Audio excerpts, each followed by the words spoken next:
My parents tried to force me to reconcile with my estranged sibling on my wedding day, and they picked the worst possible moment to do it. I cut off one of my siblings, let's call them Gray, a few years ago. I don't talk to them. I've blocked them and their spouse everywhere, and I've said everything I needed to say. However, Gray won't accept my decision. They keep trying to insert themselves into my life through my parents.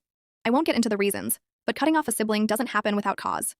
My other sibling, Blue, also avoids Gray and feels hurt by them, yet neither of us has ever received an apology. Somehow we're still the villains in our parents' eyes. Gray has repeatedly tried to contact me through my parents during special occasions like birthdays. My parents would wait for the right moment and try to force a video call. They've attempted other forms of reconciliation too, but I've always stood firm. You can probably guess where this is going. My parents decided to video call Gray right in front of the wedding guests and shove the phone in my face. Luckily, I had strategically positioned my husband between us. My husband looked at the camera and shook his head.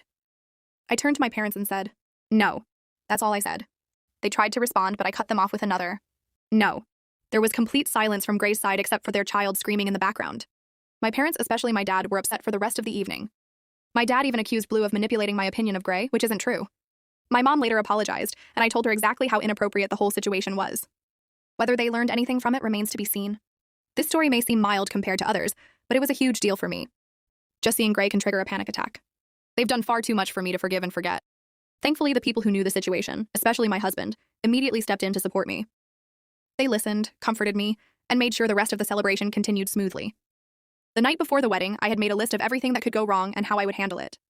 This was one of the scenarios I prepared for, and having a plan helped me stay calm when it happened. You don't choose your relatives, but you can choose your friends and the people you call family. Surround yourself with the right people, and you'll still create great memories no matter the circumstances.